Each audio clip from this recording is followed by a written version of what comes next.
শুরু করি কৌস্তব আপনার কাছ থেকে। জন ব্রিটাস আপনাদের প্রতিনিধি, আপনাদের দলের প্রতিনিধি, সাংসদ, তিনিও ছিলেন বিদেশের এই কূটনীতিক দৌত্য পর্বে। আজ কি হলো? বিদেশে প্রচার, দেশে সংশয়, বিরোধীদের কিসের ভয়? কৌস্তব, আপনার সময় শুরু হচ্ছে 1 মিনিট। বিরোধীদের ভয় বলে তো আমার মনে হচ্ছে না, আমার তো মনে হচ্ছে শাসকের ভয়।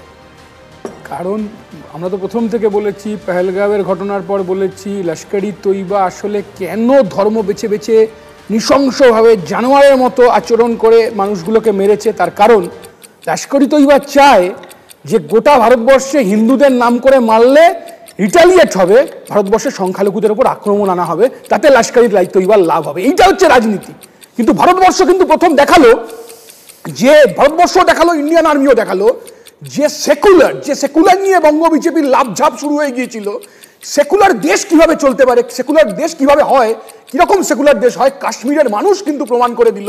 ধর্মঘট করে গোটা দেশ, জাত ঐক্য, জাতপাত বর্ণ বিদ্বেষ কিছু থাকলো না, গোটা ভারতবর্ষ এক হয়ে আমরা রাজনৈতিক দলগুলো বললাম, হ্যাঁ আমরা দেশের সরকারের পাশে আছি, দেশের সরকারের পাশে আছি, ন্যাশনাল সিকিউরিটির প্রশ্নে কোনো ধরনের আপোষ নয়। কিন্তু কথা হচ্ছে, আমরা দেখলাম একেবারে বিহার থেকে শুরু করে, মধ্যপ্রদেশ থেকে শুরু করে আলিপুরদুয়ার অবধি নন বায়োলজিক্যাল যে সন্তান, তার গায়ে এখন সিঁদুরের রক্ত বইছে, সব ক্যাম্পেইন কারা করছে? কারা গোটা ভারতবর্ষ জুড়ে এই ক্যাম্পেইন করার চেষ্টা করছে? কারা সিঁদুর অভিযানকে রাজনৈতিকভাবে ব্যবহার করার চেষ্টা করছে? আমাদের কথা হচ্ছে এইটা, সিঁদুর নিয়ে রাজনীতি নয়। এখনো পর্যন্ত কিন্তু জঙ্গিদের ধরতে পারিনি। পাকিস্তানের উপর কূটনৈতিক চাপ কোথায়? ডোনাল্ড ট্রাম্প কে? তুমি কে ডোনাল্ড ট্রাম্প? তুমি তুমি থার্ড আম্পায়ার নাকি? তুমি কি থার্ড আম্পায়ার নাকি? তুমি কে? সময় শেষ হয়েছে। বিরোধীদের আপনি দুজনের কাছে আসবো। আমি তার আগে দীপ্ত সবার কাছে বলতে চাইলো যে India is not BJP, BJP is not India. India is not BJP. মানে দেশের কথা বলা মানে বিজেপির কথা বলা নয়। বিজেপির যে লুপহোলস আছে, মানে ইন্ডিয়া ইজ নাও ওভার, মানে ইন্ডিয়া ইজ নাও ওভার, মানে বাংলাদেশ যুদ্ধের পর যেটা ছিল সেটা ঠিক নয়। ইন্দিরা ইজ ইন্ডিয়া বাংলাদেশ যুদ্ধের পর আমরা শুনেছিলাম, কিন্তু মোদি ইজ ইন্ডিয়া বা বিজেপি ইজ ইন্ডিয়া আমার দীপ্ত সবার আমি প্রস্তাব আসবো। মিলিত বক্তব্য কংগ্রেস, সিপিআইএম এবং তৃণমূলের, যে আমাদের জন্য যে দায়িত্ব নষ্ট করেছিল সরকার, সেই দায়িত্ব আমরা পালন করেছি। অর্থাৎ আমরা বিদেশে দৌত্য করে এসেছি সরকারের হয়ে, সরকারের নীতি হয়ে, দেশের হয়ে। এবার দেশের ভিতরে সরকারকে জবাব দিতে হবে, যে জবাব চাওয়ার অধিকার আমাদের আছে। সংসদের অধিবেশন সরকার ডাকুক এবং দ্রুত ডাকুক। আমি এখান থেকেই চলে আসবো কৌস্তব এবং প্রদীপ্ত দুজনের কাছে। আমি প্রথমে কৌস্তব আপনার কাছে আসি। কৌস্তব, এই যে দুটোকে আলাদা আপনারা করতে চাইছেন বা আলাদা রাখছেন, আমি বুঝতে পারছি আপনারা যে অর্থে বলছেন যে কূটনৈতিক দৌত্য করে আসা দেশের হয়ে এক জিনিস, দেশের ভিতরে দেশের সরকারকে, তার নীতিকে বা তার ব্যর্থতা, আপনাদের ভাষায় কোট আনকোট ব্যর্থতাকে প্রশ্ন করাটা সংসদের ভিতরে আরেকটা জিনিস। কিন্তু এই সূক্ষ্ম তফাৎ কি সাধারণ মানুষের সামনে পেশ করা যাবে?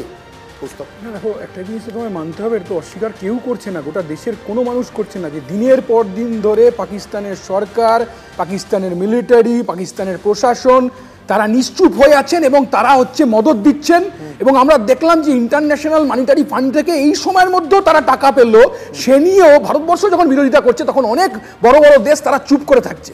তাহলে এই কথাটা, পাকিস্তানের যে ফান্ডিং হচ্ছে এখন, এই পাকিস্তানে তো ডেভেলপমেন্ট হয় না, পাকিস্তানের এই জঙ্গিদের মদত করা হয়, পাকিস্তানের মিলিটারি এই জঙ্গিদের মদত করে, তা সেটা গোটা ভারত পৃথিবীর মানুষকে আমরা বোঝাবো না কেন?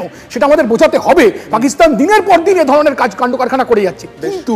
কিন্তু এই ইন্টারন্যাশনাল মঞ্চগুলোকে গিয়ে নিশ্চিতভাবেই আমরা আলোচনা করব না আমাদের দেশের সরকার। আমরা কি ইন্টারন্যাশনাল মঞ্চে গিয়ে বলবো যে পুলওয়ামার ঘটনার পর নরেন্দ্র মোদী নির্বাচনী প্রচারে গিয়ে বলেছিলেন যে পুলওয়ামার শহীদদের দিকে তাকিয়ে হচ্ছে ভোট দিন, অথচ একবারও 300 কেজি RDX কোথা থেকে এলো, কিভাবে এলো, কেন আক্রমণ করা হলো, এবার পেহেলগাঁওতে নিরাপত্তা নেই কেন, এই মানুষগুলোর এরকম অবস্থা হলো কেন, ইন্টেলিজেন্স কোথায়, এ নিয়ে আলোচনা কি ইন্টারন্যাশনাল মঞ্চে হবে?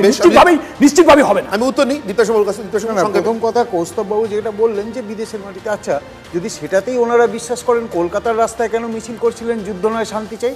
কেন সুজনবাবুর খুব চিন্তা হয়ে গেছিল যে ইন্দাস ওয়াটার ট্রিটি বন্ধ হয়ে গেলে পাকিস্তানে জল পাবেন না? কৌস্তববাবুরা তো সেই মিছিলে যা কাঁদছিলেন, পাকিস্তানের বর্ডারে গিয়ে ওরকম কাঁদলে পাকিস্তানে বন্যা হয়ে যেত। আজকে ওখানে একরকম, এখানে একরকম, পাওয়া যায় না।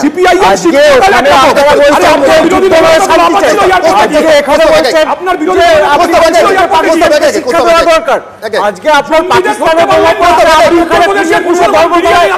করছিলেন যুদ্ধ চাই বলে,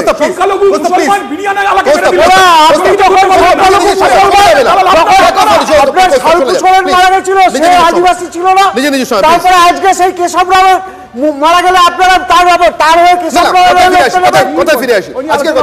আজকের কথা ফিরে আসি, অন্যদিন কথা হবে। পাকিস্তানের আজকের দালালি কথা ফিরে আসি। নরেন্দ্র মোদী আজকের কথা ফিরে আসি। করে সাথে। দীপ্তা শোভন না, এক এক করে কোস্তা, প্লিজ, আপনি আপনার সময় আপনি তো সে বলেছেন। বক্তব্য ছিলেন যখন বক্তব্য ছিল, আপনি তো ফেসবুকে বলেছিলেন যে সরকার থেকে সরকারের পার্টি ভয় পেয়েছে, পাকিস্তানের জন্য ভয় পাচ্ছিলেন।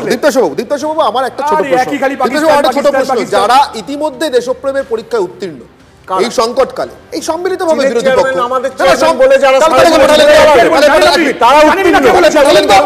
তাহলে পাঠালেন কেন? জীবনে কোনোদিন বলেনি এ কথা। তাহলে পাঠালেন কেন? জীবনে সব সমস্ত কথা আপনি বলে জানেন। গেছে। তাহলে ডাইভার্ট পাঠালেন কেন? করছেন, জানেন না ডাইভার্ট করছেন। তাহলে পাঠালেন কেন? না না, যে গেছে, আমরা তো সবসময় সব দলকেই জায়গা দিতে না, চেয়েছি। চাইছেন কেন? আমরা তো জানেন এরকম যখন- নয় যে জানেন যখন emergency দেশের- করে না, জানেন যখন- আমরা সংবিধান আরে, পাল্টে দেবো। আরে, বিশ্বাস করুন, আমরা তো কি এরকম হচ্ছে? নয় যে মুসলমান বিরোধী সংসদ নেই। ব্যক্তিকে চুলের একটা মুঠি মুসলমান ধরে রাইট নেই। থেকে বার করে একটা দেবো। মুসলমান আমরা সংসদ ওই নেই। ধরনের তাই একটা গণতন্ত্র মুসলমান বিশ্বাস সংসদে করি না। বানাতে হচ্ছে। আজকে আপনি আমরা কি বলেন? এই গণতন্ত্র বিশ্বাস করি না সংসদ যে আমার নেই। দলের আপনি প্রতি কি সমর্থন বলেন? যদি জেহাদি দেব বিরোধী এটা চলতে পারে না। এই হচ্ছে বিজেপি। সবার বলার টাইম তো আপনার বলার টাইম না। Costa, please. অপেক্ষা করুন। এবার আপনি দেখবেন যখন অধিবেশন ডাকা হবে, সেটা বিশেষ অধিবেশন হোক বা সাধারণ অধিবেশন হোক, এই যারা আজকে এখানে লাফালাফি করছে তারাই দৌড়ে পালাতে ব্যস্ত আমার সময় থাকবে একদম সংসদে। শেষ। আমার তারাই সময় হচ্ছে একদম দৌড়ে শেষ। সংসদের বাইরে আমার সময় পালাবে। একদম শেষ। চন্দ্রবাবু, দৌড়ে সংসদের চন্দ্রবাবু, বাইরে 10 সেকেন্ডে পালাবে। প্লিজ।